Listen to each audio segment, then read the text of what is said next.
When you picture ancient Rome, what comes to mind? Is it the Grand Colosseum, where gladiators fought for their lives?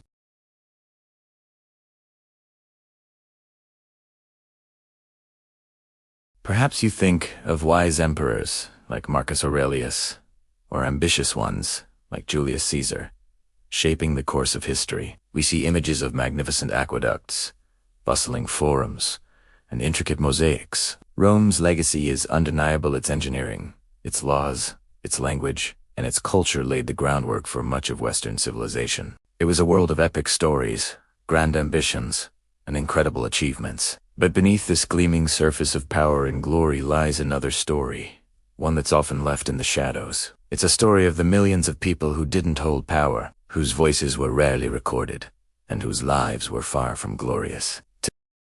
Experience was a world away from the tales of emperors and generals. It was a life defined by strict rules, limited freedom, and the constant threat of severe punishment. This isn't about sensationalism. It's about understanding the complete picture of a society we so often admire. By exploring their struggles, we can better appreciate the progress we've made in human rights and recognize how far we still have to go. So, let's step into the daily life of a Roman woman and discover the truth behind the toga. First, we need to understand the fundamental principle that governed a woman's life in Rome. She was almost never her own person in the eyes of the law. From birth to death, a Roman woman was under the authority of a man. As a child, she was subject to the patria potestas, the absolute power of her father. He had the power of life and death over his children, and while that was rarely used in later periods, it shows the extent of his control.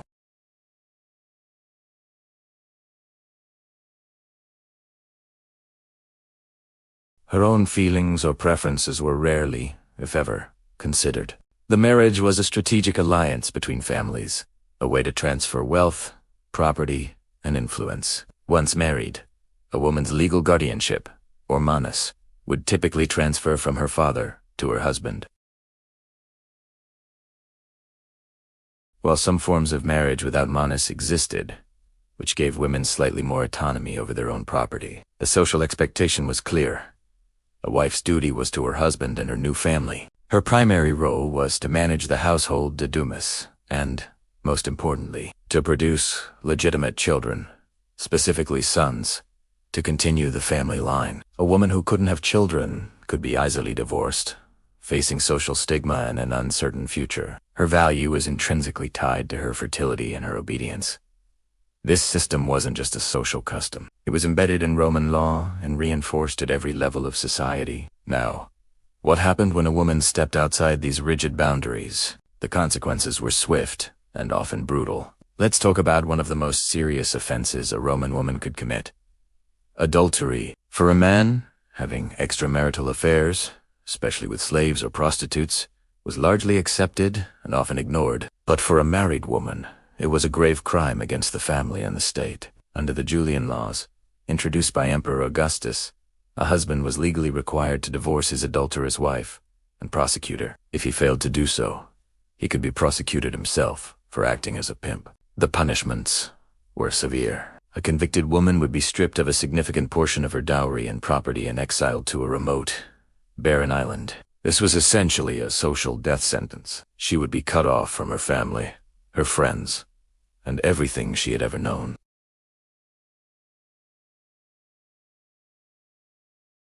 And her lover if he caught them in the act, either in his own house or his son-in-law's house. The husband was also granted the right to kill the lover under certain circumstances, though not his wife. This legal double standard highlights the view of women as property, whose purity was essential for ensuring the legitimacy of male heirs. The honor of the entire family rested on her fidelity, and any transgression was met with crushing force. The legal system was stacked against women in other ways too. A woman could not hold public office, vote, or even represent herself in court. She always needed a male guardian to act on her behalf in any legal or financial matters. Imagine trying to run a business, inherit property, or even write a will without being able to sign a contract yourself. While wealthy women from powerful families could sometimes wield significant influence behind the scenes, this was the exception, not the rule. This power imbalance was even more extreme for women in the lower classes. particularly enslaved women. They were the property of their masters, who could use them for labor, for domestic service, and for sexual gratification without any legal consequence. An enslaved woman had no right to refuse her master's advances, and any children she had were born into slavery, belonging to her master as well. She could be bought, sold, beaten, or killed at her master's whim. There was no concept of rape when it came to an enslaved person, as they were not considered to have bodily autonomy. Their lives were filled with constant vulnerability and a complete absence of justice.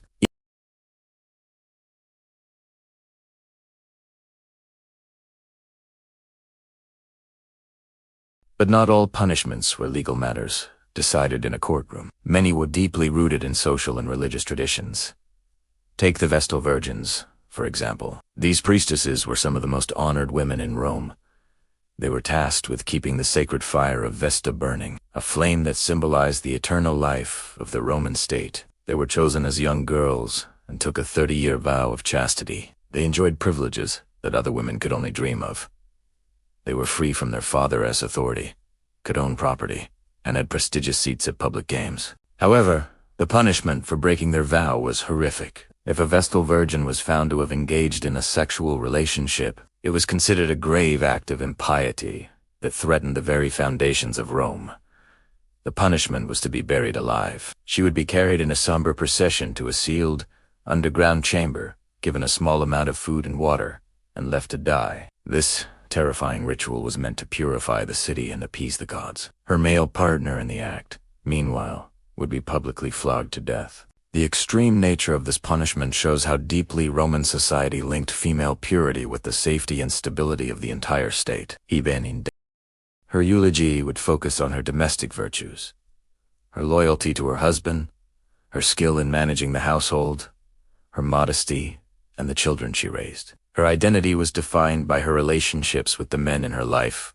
So, why is it important for us to learn about these dark aspects of Roman history? Because it reminds us that the grand narratives of history often leave out the experiences of the majority.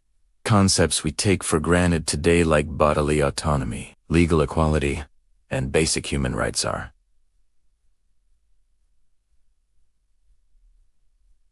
not historical givens. They are the result of long, hard-fought struggles over centuries. Have you ever wondered what life was really like for women in ancient Rome? Forget the glamorous empresses you see in movies for a moment. For the average woman, life was defined by a single, powerful force: patriarchy. In Roman society, men held nearly all the cards. They made the laws, they held the political offices, and they controlled the public sphere. So, where did that leave women? Legally, a woman's identity was almost always tied to a man. When she was a girl, she was under the authority of her father, a concept known as patria potestas, or the power of the father. He had immense control over her life, including who she would marry. Once she married, this control often transferred to her husband. It was like she was passed from one guardian to another. In the system, women couldn't vote, they couldn't run for office, and they couldn't even represent themselves in most legal matters. Their public voice was essentially silenced. Now, it's important to understand that not all women experienced this the same way. Roman society was intensely class-conscious. For a free-born woman from a wealthy family, life could be comfortable. She might have a good education, run a large household, and even influence her powerful husband behind the scenes. These women had certain legal protections. For instance, while their husbands managed their dowries, they weren't supposed to squander them. If the marriage ended, the dowry was meant to be returned to her or her family. These women could also own property, inherit wealth, and make wills, which gave them a degree of economic independence, especially as they got older or became widows. But for the vast majority of women, life was much harder. Think about the women from lower-class families, the plebeians. They worked long hours, often alongside their husbands in shops or on farms, just to make ends meet. Their legal protections were far weaker, and they had little to no access to education or any real social mobility. Their lives were a constant struggle for survival. And then there's the group that's often forgotten: enslaved women. Their situation was the most brutal of all. An enslaved woman in Rome wasn't considered a person under the law. She was property, just like a table or a horse. Her body, her labor, and any children she had belonged entirely to her owner. She had no rights, no protection against abuse, and no control over her own life. Her existence was one of complete subjugation. This stark reality shows how deeply status and freedom were intertwined in the Roman world. So, how did this system play out in the courts? Punishments for crimes were wildly different depending on who you were. If a high-status woman and an enslaved woman were accused of the same crime, their fates would be dramatically different. The wealthy woman might face a fine or exile, leveraging her family's influence to get a lighter sentence. The enslaved woman, however, could face torture, brutal physical punishment, or even execution, because her life was simply not valued in the same way.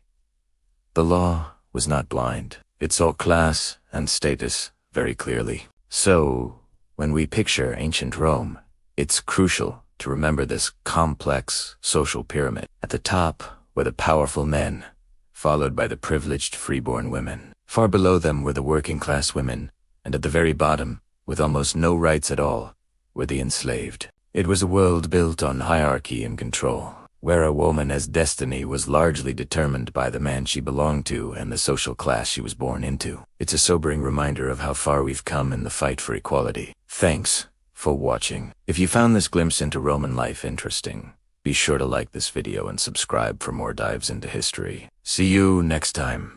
Ever wondered what happened if a woman broke the law in ancient Rome? The answer might surprise you, because it wasn't the same for everyone. Justice, it turns out, had a price, and your social status determined what you paid. Let us dive into the fascinating and often brutal world of Roman law and discover how a woman's fate was sealed, not just by her crime, but by her birthright. Imagined two women, both accused of the same offense. One is Cornelia, a patrician from a powerful, wealthy family. The other is Lyra, an enslaved woman who works in Cornelia's household. Roman society was intensely hierarchical, and this class structure was baked right into its legal system. For Cornelia, the system offered a degree of leniency. As a member of the elite, she was seen as a vital part of her family's lineage and reputation. A severe punishment for her would bring shame upon her entire clan. So, if found guilty, Cornelia might face penalties like a hefty fine, which her family could easily afford. This was a common way to settle disputes without causing too much social disruption. Alternatively, she might be sentenced to exile. This sounds harsh, and it was being forced to leave Rome and live in a remote province was a social death, but it was still a far cry from physical harm. For a Roman noble, preserving their physical integrity was paramount. The idea was to punish them without leaving a permanent, visible mark of dishonor on their body. Now, let's turn to Lyra. As an enslaved person, the law viewed her not as a human being with rights, but as property, a tool, an asset belonging to her owner. The Latin word for this was instrumentum vocale, or a tool with a voice. This legal status stripped her of any protection. If Lyra committed a crime, or even just displeased her owner, the consequences were immediate and brutal. There was no talk of fines or exile for her. Punishment was almost always physical. Whippings, beatings, and even branding were common practices. The goal wasn't just to punish Lyra for her specific action, but to make an example of her, to instill fear and maintain control over the entire enslaved population. Her owner had nearly absolute power over her life and body. The law didn't just allow this, it reinforced it. If Lyra's actions caused financial damage to someone else, her owner might be sued. But the punishment would still fall on Lyra's shoulders, or her owner could simply hand her over to the wronged party. But what about the women in the middle? The vast majority of Roman women were plebeians, the common citizens. They weren't enslaved, but they didn't have the wealth or influence of the nobility. Their treatment under the law was a mixed bag. A plebeian woman might escape the harshest physical punishments reserved for slaves, but she was far more likely to face them than a noble woman. Her family's ability to pay a fine or use political connections could make all the difference. If she had no resources, she could be subjected to public humiliation or corporal punishment, blurring the line between her status and that of the enslaved. This stark inequality wasn't just a byproduct of the system.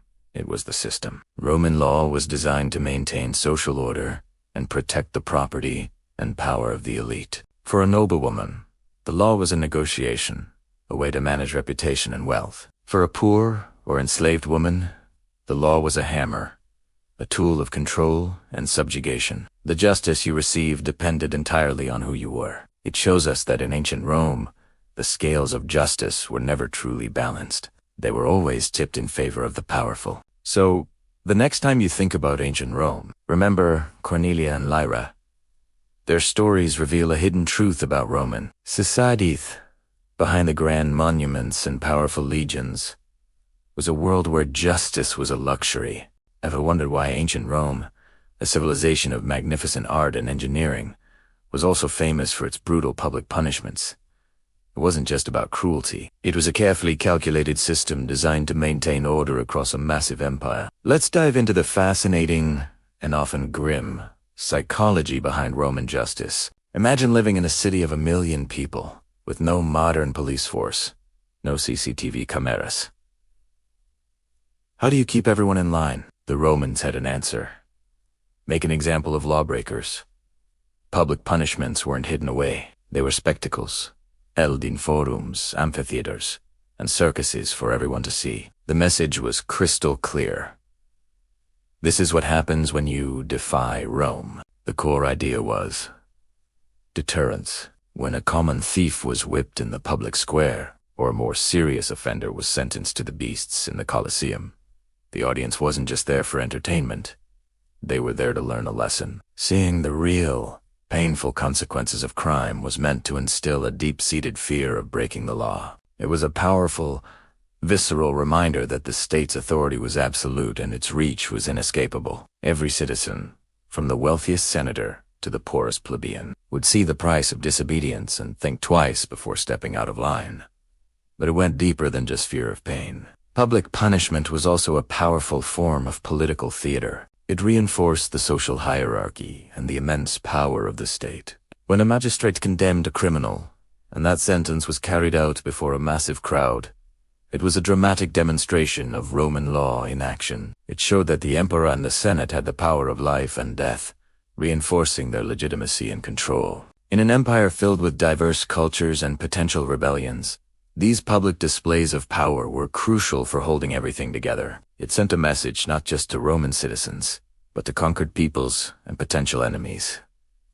Rome is strong. Rome is organized, and its laws are backed by unyielding force. Perhaps the most potent weapon in the Roman arsenal of punishment wasn't physical pain, but shame. In a society built on honor, reputation, and public standing, what they called asterisk. Dignitas asterisk, public humiliation could be a fate worse than death. Being paraded through the streets in chains, being branded, or being forced into a degrading spectacle stripped a person of their identity and social worth. The shame didn't just affect the individual. It brought disgrace upon their entire family for generations. This social death was a terrifying prospect. The fear of losing one's honor and bringing shame to your loved ones was often a more effective deterrent than the fear of the lash or the sword. The pain would end, but the shame was forever. This system wasn't applied equally.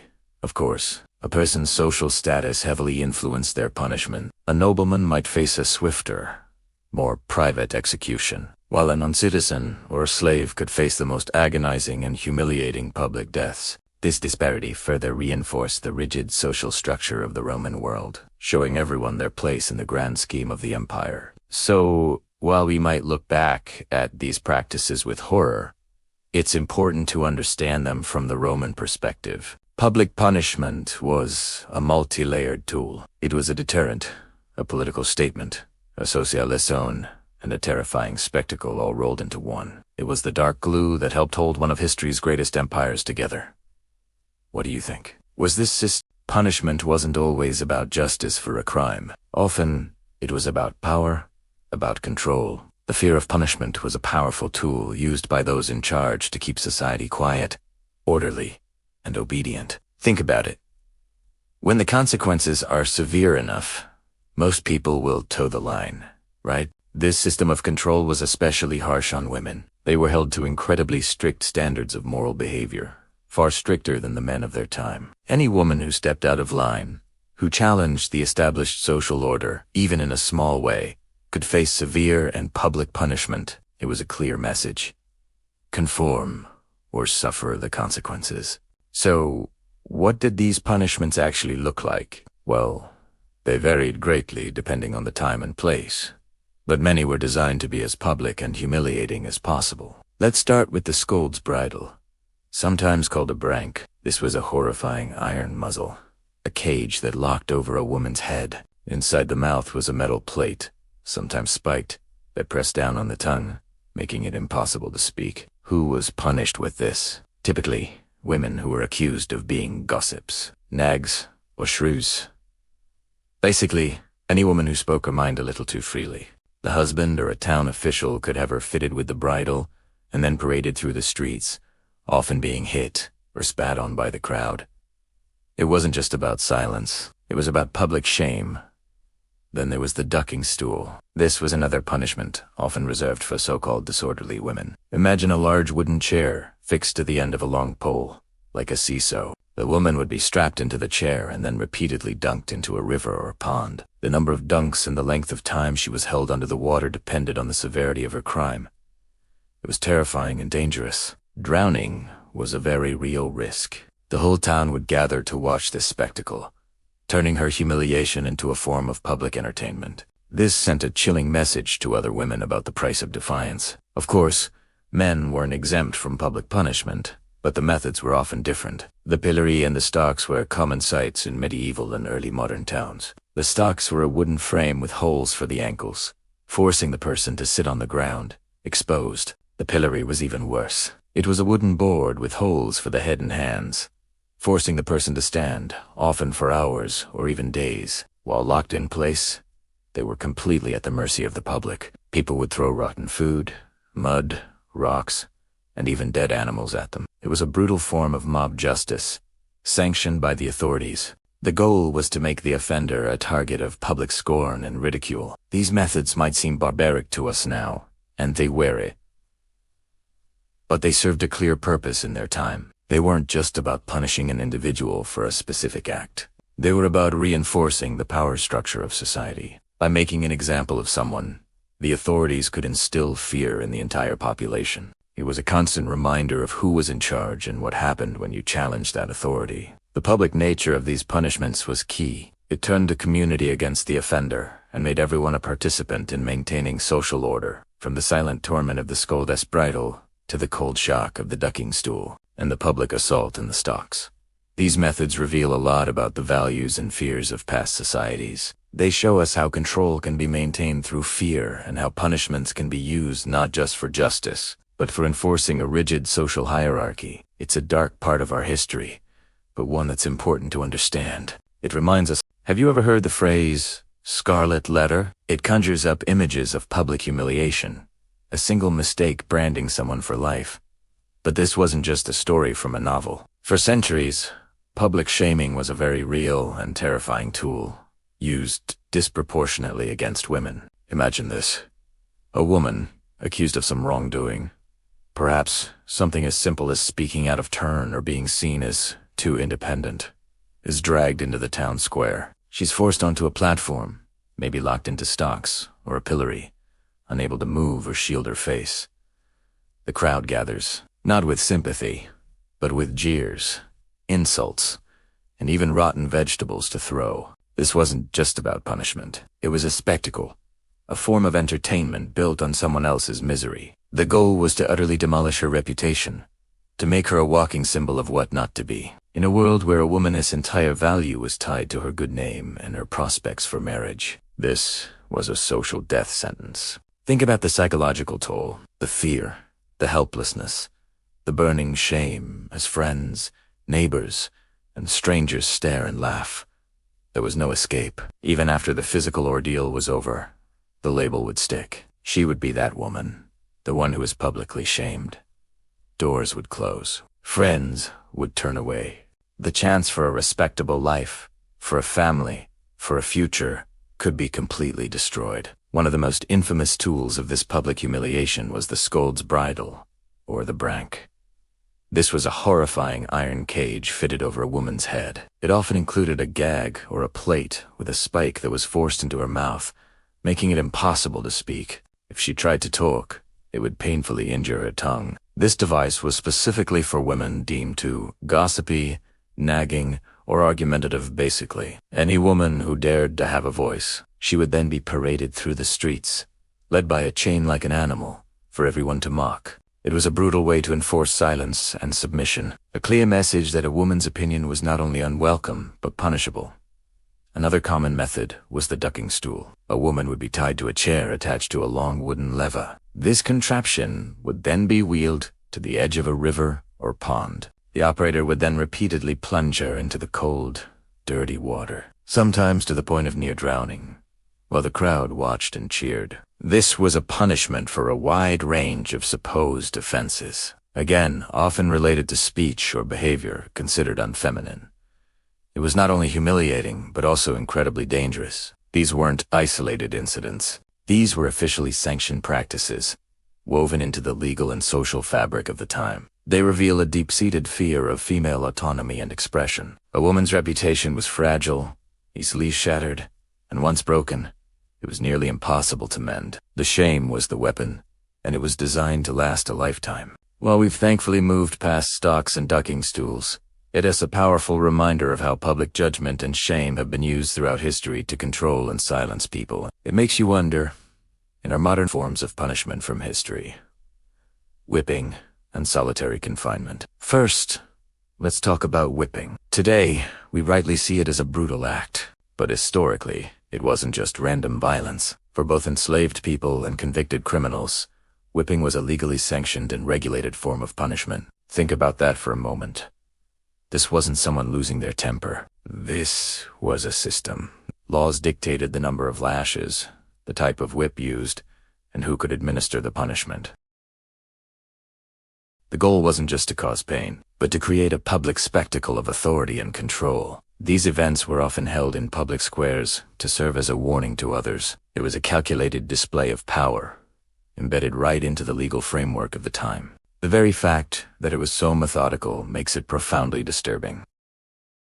And the whip was the symbol of that control, a constant threat that loomed over daily life. The legality of the act didn't lessen its brutality. It just gave it a veneer of legitimacy, making it an accepted part of the social order. Now, let's shift from physical pain to a different kind of suffering, the torment of the mind.